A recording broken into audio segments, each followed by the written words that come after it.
আসুন ডাক্তারবাবু, আসুন।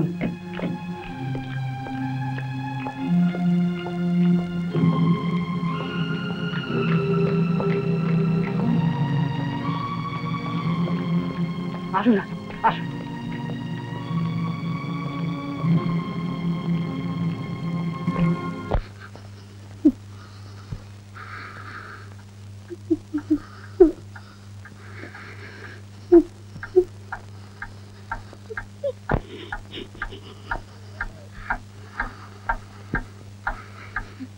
এখন কেমন আছেন?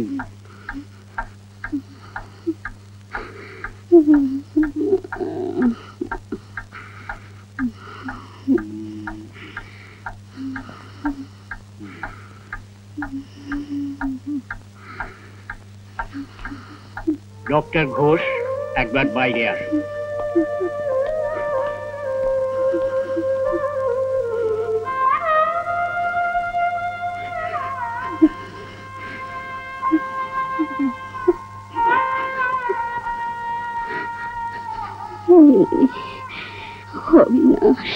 হস্টেলে গাড়ি পাঠিয়েছি, এখনই এসে যাবে।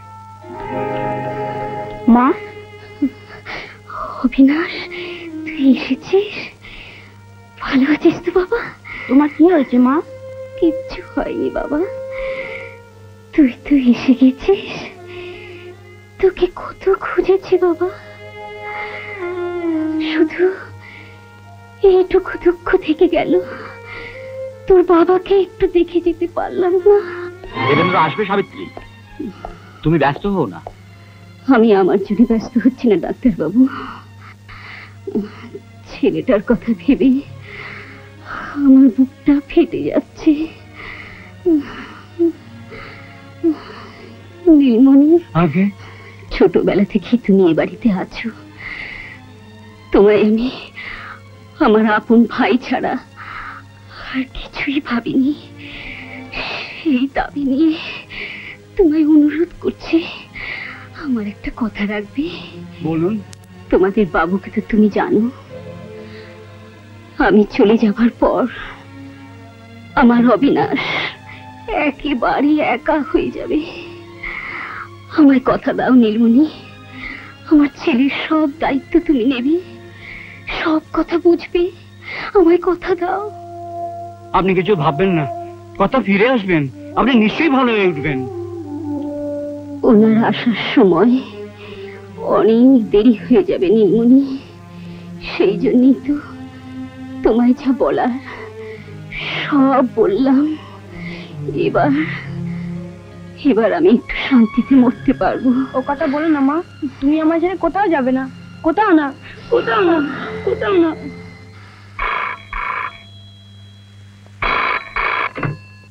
হ্যালো, কে সাহেব? জাপান থেকে বলছেন? হ্যাঁ ডাক্তারবাবু আছেন, হ্যাঁ আমি ডেকে দিচ্ছি। হ্যালো, কে দেবেন্দ্র? আমি ডাক্তার ঘোষ বলছি। ডাক্তার, সাবিত্রী কেমন আছে? কাল থেকে ওর অবস্থা আরো খারাপ। হ্যাঁ, তুমি যত তাড়াতাড়ি পারো চলে এসো। ডাক্তার, যে কাজের জন্য জাপান আসা সেটা ফাইনাল স্টেজে। এখন যদি আমি ছেড়ে চলে যাই তাহলে সমস্ত পরিশ্রমটা মাঠে মারা যাবে, আর আমি গিয়েই বা কি করবো? তুমি তো রয়েছো। আমার কাজ শেষ হওয়া মাত্র আমি গিয়ে পৌঁছবো। প্লিজ দেবেন্দ্র, এই সময় তুমি আর দেরি করো না। তোমার বিজনেসের জন্য তুমি তোমার স্ত্রীর প্রতি অনেক অবহেলা করেছো, আর নয়। আমি ভাবছি তোমার কাছে পেলেও সেরে উঠবে। এই মুহূর্তে তোমাকে তোমার স্ত্রী আর বিজনেস এই দুটোর মধ্যে থেকে যে কোনো একটাকে বেছে নিতে হবে, না হলে অনেক দেরি হয়ে যাবে। ওকে, যত তাড়াতাড়ি সম্ভব আমি গিয়ে পৌঁছচ্ছি।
তুই কি আজই হোস্টেলে ফিরে যাবি?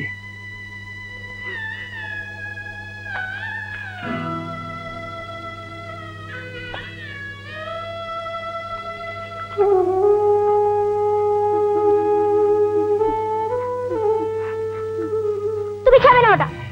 অবিনাশ, তুমি আমার মাকে মেরেছো। তুমি ঠিক সময় এলে আমার মা আর যেত না। তুমি কখনো ওর কথা বোঝোনি। তুমি কখনো মার কাছে থাকোনি। আমার মাকে তুমি আমার কাছ থেকে কেড়ে নিয়েছো। তুমি আমার মাকে মেরে ফেলেছো বাবা। তুমি আমার মাকে মেরে ফেলেছো। অবিনাশ, আরে কি বলছিস? আমার মা আমার জন্যই মারা গেছে। এই জন্য বাবা দায়ী। এই জন্য বাবা দায়ী। আর বাবা দায়ী। এই জন্য বাবা দায়ী। বাবা দায়ী। আর বাবা দায়ী।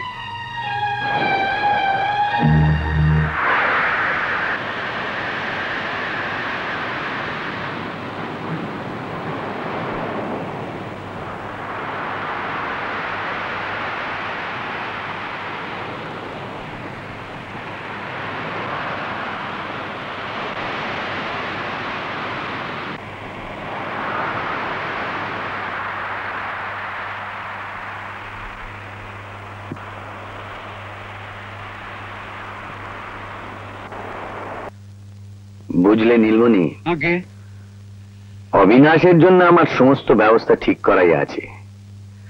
এই বছর ফাইনাল ইয়ার কমপ্লিট হলে আমি ওকে বিজনেস ম্যানেজমেন্ট পড়ার জন্য আমেরিকা পাঠিয়ে দেবো। অত দূর চলে যাবে ছেলেটা? এসব পড়ার জন্য এখানে কোনো সুবিধা নেই?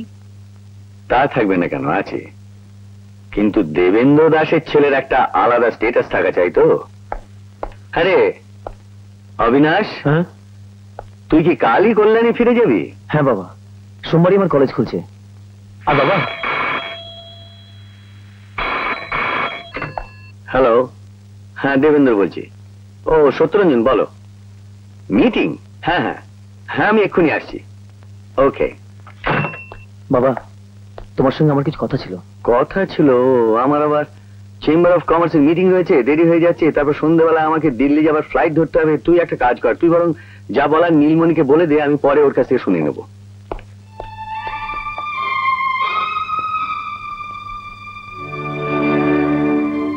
হ্যাঁ রে, বাবাকে কি বলার ছিল? না কিছু নয় মামা, বাবা হয়ে ছেলের কথা শোনার যার সময় নেই, আমার কথা তোমার মাধ্যমে শোনানোর তার কোনো দরকার নেই মামা। ছি বাবা, তোমার বাবা হচ্ছেন ব্যস্ত মানুষ, তারও অভিমান করতে নেই। অভিমান? 1 মাস হলো গরমের ছুটিতে আমি এসেছি, কিন্তু তার সঙ্গে দেখা হয়েছে মাত্র 2 বার। এই দেখো দেখো না, মাসের পর মাস আমি চিঠি লিখেছি, পড়া তো দূরের কথা, একবার খুলেও দেখেনি। মা মারা যাবার পর থেকে এবারই আমার কাছে বাড়ি নেই মামা। উনি ভুলে গেছেন আমি ওর একমাত্র ছেলে। পাগল ছেলে, তুই মিছিমিছি ওকে দোষ দিচ্ছিস। উনি যদি তোকে ভুলে গিয়ে থাকেন, তাহলে তোকে কেন আমেরিকা পাঠাবার ব্যবস্থা করছেন? আমেরিকা কেন পাঠাতে চাইছি জানো? ছেলের প্রতি স্নেহের জন্য নয়, নিজের বড় লোকে দেখানোর জন্য। ওসব কথা এখন থাক বাবা। আচ্ছা, আমি ড্রাইভারকে বলে দিচ্ছি, কাল তোমার জন্য গাড়ি তৈরি থাকবে। থাক মামা, এসব বড় লোকে আমার ভালো লাগছে না, আমি বাসে যাবো।